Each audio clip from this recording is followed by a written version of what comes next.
बिस्मिल्लाहिर्रहमानिर्रहीम। आज का जो हमारा टॉपिक है वो है डेटा टाइप्स इन सी के हवाले से। तो आइए हम शुरू करते हैं। पहला आपने जो लेक्चर है वो यकीनन देखा होगा, जो कि वेरिएबल डिक्लेरेशन के हवाले से था। उसके अंदर हमने सिर्फ ये देखा था कि एक जो वेरिएबल है उसको कैसे डिक्लेयर किया जाता है, और डिक्लेरेशन के लिए उसकी शुरू में जो पहली चीज़ आती है वो उसकी डेटा टाइप थी, जो कि बतानी ज़रूरी होती है। उसका सेंटेक्स भी ये था कि सबसे पहले आपने डेटा टाइप बतानी है, आगे कॉमा से सेपरेट करके आपने लिस्ट बतानी है वेरिएबल की, और लास्ट पे सेमी कॉलन लगा देना है। तो इट मीन्स कि अब हम उस डेटा टाइप को थोड़ा सा डेप्थ में अंडरस्टैंड करने की कोशिश करेंगे, और उसकी टाइप्स को भी देखेंगे कि जो कि दो तरह की होती है, एक प्राइमरी और एक डिराइव्ड डेटा टाइप्स होती है। वो क्या होती है और कहाँ कहाँ कैसे यूज़ है उसको हम देखेंगे। आइए शुरू करते हैं। वो बात कर रहा है कि each variable in C has an associated data type, यानी हर जो वेरिएबल होता है उसके साथ जुड़ी हुई एक डेटा टाइप है। क्योंकि वेरिएबल होगा तो उसकी डेटा टाइप ऑब्वियसली होगी डिक्लेरेशन के साथ जो हमने यूज की होती है। A data type specifies the type of data that a variable can store, such as integer, float, character etcetera, और बहुत सारे हैं, लेकिन बेसिक हम ये यूज करेंगे। इंटरमीडिएट लेवल पे तो यूज भी यही होते हैं।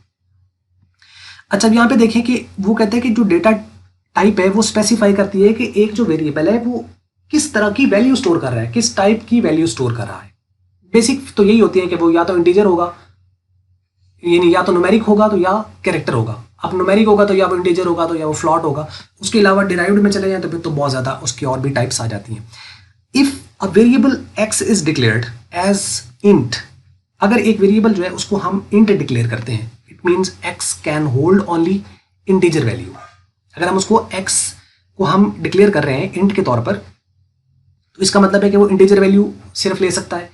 अब फर्ज करें कि अगर हमने उसकी डेटा टाइप इंटीजर ले लिया और वैल्यू हम उसको फ्लोटिंग पॉइंट असाइन कर दें, तो क्या होगा सिर्फ इतना, एरर नहीं आएगा, लेकिन वैल्यू जो होगी, क्योंकि फ्लोटिंग पॉइंट वैल्यू में होता है इशारिया, जैसे 12.5 12 पॉइंट चले जी 3 आपके पास वैल्यू है फॉर एग्जाम्पल। अब अगर आपने डेटा टाइप लिया ए और ए को आप असाइन कर रहे हैं ए इंटीजर डेटा टाइप, और ए उसको हम कहते हैं कि जी ए इज इक्वल टू 12.3 है, तो इसका आंसर क्या आएगा? इसका 12 आएगा, क्योंकि जो 0.3 है वो ट्रंकेट हो जाएगा, कट जाएगा उसके अंदर से पार्ट। तो मीन्स के जो आपके पास यहाँ पर जैसी डेटा टाइप होनी है वैसी वैल्यू आपने असाइन करनी है। अगर आप उसको डिफरेंट वैल्यू असाइन करेंगे तो ऑब्वियसली उसका, जैसे फ्लोटिंग पॉइंट वैल्यू अगर आप इंटीजर को असाइन करें तो उसका पार्ट ट्रंकेट कर देगा। तो इस बात का फिर आपने ख्याल रखना है। एरर नहीं आता, लेकिन ये है कि जिस तरह की डेटा टाइप हो उस तरह की वैल्यू उसके अंदर आनी चाहिए। Each data type requires the different amounts of the memory, यानी उसकी वो कितने बाइट लेगा मेमोरी के अंदर। जिस तरह की डेटा टाइप होगी उसके अकॉर्डिंगली ही वो साइज उसके अंदर होगा मेमोरी का। Data type is the part of the variable declaration. Obviously जो पहला पार्ट है, यानी अगर आप वेरिएबल डिक्लेरेशन कर रहे हैं तो उसके अंदर सबसे पहले आपको वेरिएबल की डिक्लेरेशन बतानी है। उस डिक्लेरेशन के अंदर आपने डेटा टाइप बतानी है। Variable can not be declared without mentioning that data type. मतलब आप उसको डिक्लेयर कर रहे हैं और आप डेटा टाइप नहीं बताते, खाली आप लिख देते हैं जी ए कॉमा बी कॉमा सी और सेमी कॉलन, तो ये क्या है? ये कुछ नहीं है। इससे पहले डेटा टाइप बतानी पड़ेगी। तो सबसे पहले डेटा टाइप होगी, उसके बाद वेरिएबल की लिस्ट होगी कॉमा से सेपरेट, और लास्ट पे सेमी कॉलन होगा। C language supports the two different types of data types. एक को हम कहते हैं प्राइमरी डेटा टाइप्स और एक को हम कहते हैं डिराइव्ड डेटा टाइप्स। अब इनमें फर्क जानना जरूरी है। वैसे हमारे कोर्स में जो कि इंटरमीडिएट लेवल तक है वो पहले वाला ए ही है जिसको हम कर रहे हैं। यहाँ पे देखें जी, primary data types are the fundamental data types in the C, namely integer, float, character and void. ये चार इसमें आएंगी, जिसमें इंटीजर के लिए हम INT यूज करते हैं और ये स्मॉल में होना चाहिए। फ्लॉट के लिए फ्लॉटिंग पॉइंट के लिए हम फ्लॉट FLOAT फ्लॉट, और इसमें सारे स्मॉल में होने चाहिए। कैरेक्टर के लिए CHAR हम यूज करेंगे, और ये चारों इसके जो भी कैरेक्टर्स हैं ये सारे स्मॉल में होने चाहिए। और वॉइड डेटा टाइप, ये भी एक डेटा टाइप होती है, ऑल दो के इसके अंदर है कुछ नहीं। वॉइड का मतलब है नथिंग। तो ये हम मेन फंक्शन के साथ भी हम इसको यूज़ करते हैं। इसका हम देखेंगे आगे इन सारों का यूज़ क्या है। और एक है डिराइव्ड डेटा टाइप, जैसा अरे, जैसे स्ट्रक्चर्स, यूनियन, पॉइंटर्स, ये सारी की सारी ये इसके अंदर आ जाती हैं। लेकिन अब इसमें देखें कि ये हैं, लेकिन इस कोर्स के अंदर ये एडेड नहीं है। इसके अंदर तो जैसे मैंने शुरू में बताया कि एक चैप्टर होना चाहिए था अरे का। 14वां जो चैप्टर आपका लास्ट चैप्टर है सेकेंड ईयर की कंप्यूटर का, उससे पहले एक अरे का चैप्टर होना चाहिए था, जो कि बड़ा जरूरी है। क्योंकि अगर वो नहीं करेंगे तो आपको फाइल हैंडलिंग कहाँ से समझ आनी है, लेकिन वो बीच में मिसिंग है, तो वो जंप कराया गया है। यही वजह है कि वो आगे समझ ही नहीं आती बात की, कि फाइल हैंडलिंग खैर समझ आनी है। तो एनी हाउ ये डिराइव्ड है, जो कि हम ऑब्वियसली इस कोर्स में हम नहीं देख रहे हैं इसको, बेसिक्स को ही हम इसमें देखेंगे। तो बेसिक्स को हम यहाँ पर एक्सप्लेन करने की कोशिश करते हैं। नेक्स्ट चलते हैं इंटीजर डेटा टाइप की तरफ। तो हम कहते हैं integer data type allows a variable to store the whole number means without decimal point. ये होल नंबर स्टोर करेंगे जिसके अंदर पॉइंट नहीं आता, इशारिया नहीं आता, जैसे 1 2 3 4 5 6 7 8 अप टू सो ऑन, जहां तक ये वैल्यूज आएंगी। पॉजिटिव नेगेटिव दोनों हो सकती हैं। INT int keyword is use to refer integer data type, यानी इंटीजर डेटा टाइप के लिए हम INT यूज कर रहे हैं। The storage size of the integer data type is 2 4 or 8 byte depending on the type of the compiler. मतलब इसका जो साइज होता है वो 2 भी हो सकता है, 4 भी हो सकता है, 8 भी हो सकता है, वो कंपाइलर पे डिपेंड करता है कि कौन सा कंपाइलर यूज हो रहा है। स्टैंडर्ड साइज जो इंटीजर का है वो 2 बाइट होता है।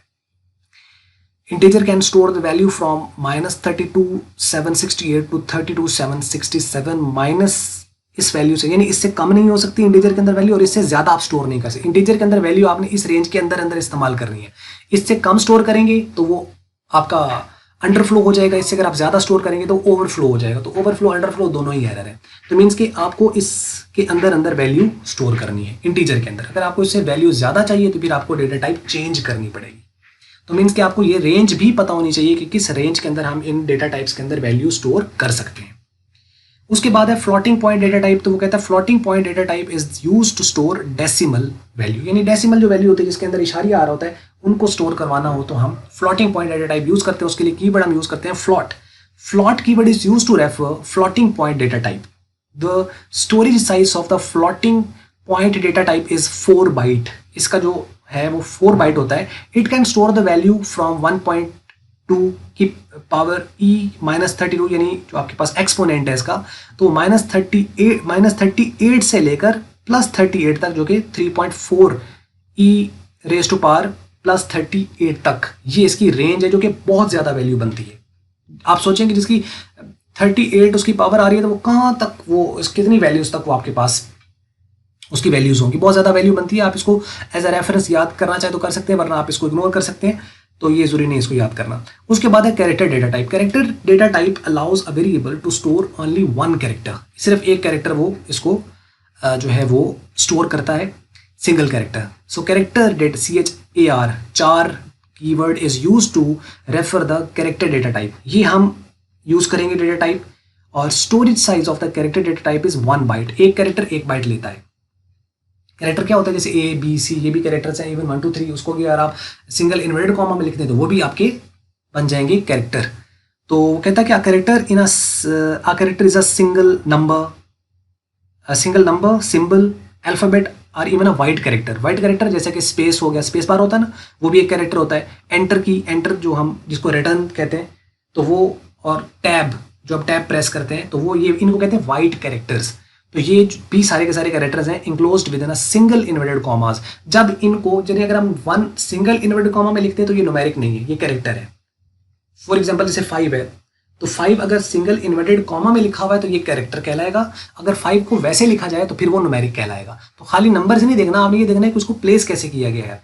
तो अगर वो सिंगल इन्वर्टेड कॉमा में लिखा गया है तो फिर वो कैरेक्टर डेटा टाइप का होगा। और यही चीज़ें ज़रा सम अप करके यहाँ पर नीचे बताई गई हैं, जिसको आप एज अ रेफरेंस देख सकते हैं कि ये डेटा टाइप उसने दे रखी है। जैसे कैरेक्टर है, इंटीजर है, अनसाइंड इंटीजर है, लॉन्ग इंटीजर, इसी तरीके से unsigned long integer, float, double, long. और इसमें आपने इग्नोर कीजिएगा क्योंकि ये यहाँ पे लिखने में कैपिटल में है, वैसे सारे के सारे जब हम प्रोग्राम में यूज़ करेंगे तो उसके सारे के सारे ये स्मॉल में होते हैं। ठीक है, तो अब यहाँ पे देखिए मेमोरी का जो स्टैंडर्ड साइज है, इनका यूजुअल स्टैंडर्ड साइज, वो आमतौर पर कैरेक्टर जो होता है वो 1 बाइट लेता है, इंटीजर 2 बाइट लेता है, ये आपने MCQs में याद रखना है।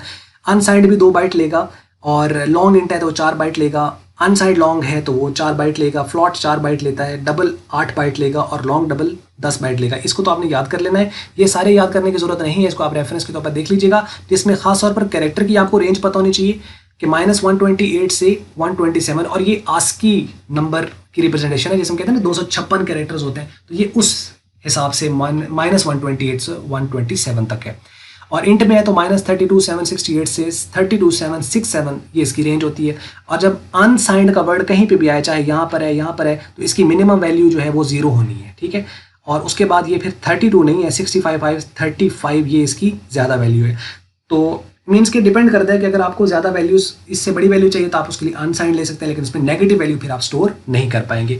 जब भी अनसाइंड होगा तो उसकी जो मिनिमम वैल्यू है वो आप 0 स्टोर कर सकते हो, -1, -2, -3 वैल्यू स्टोर नहीं की जा सकती। इसी तरीके से अनसाइंड लॉन्ग इंट है जिसके अंदर आप 0 इसकी मिनिमम है, वो तो ऑब्वियसली पता होनी चाहिए, अल्टीमेट सी बात है। और यहाँ से लेकर आप ये बहुत बड़ी वैल्यू है जिसको आप स्टोर कर सकते हो। और इनकी फ्लॉट की डबल, लॉन्ग डबल की इनके अपने डेसिमल प्लेसेस को याद रख लेना, जिसकी इसकी 6 होती है, इसकी 15 होती है, इसकी 19 होती है। इसका मतलब है कि पॉइंट के बाद कितने डिजिट तक इसकी एक्यूरेसी आएगी। तो जो फ्लॉट है उसकी 6 तक होती है यूजुअली, और उसके बाद जो है वो डबल की 15 तक होती है और लॉन्ग डबल उसकी 19 तक होती है। तो बस ये थी जी, इसको आपने ओवरऑल टेबल को थोड़ा सा देख लेना है। इसके अंदर MCQs का कोई ना कोई क्वेश्चन कहीं ना कहीं आ सकता है। बस ये थी वीडियो। अगर आपको मल्टीपीडिया की वीडियो अच्छी लगी तो उसको आप लाइक कर लें, शेयर कर लें दूसरों के साथ। अगर आपको अच्छी नहीं लगी तो उसको आप कर दें डिसलाइक। और वीडियो देखने का बहुत शुक्रिया।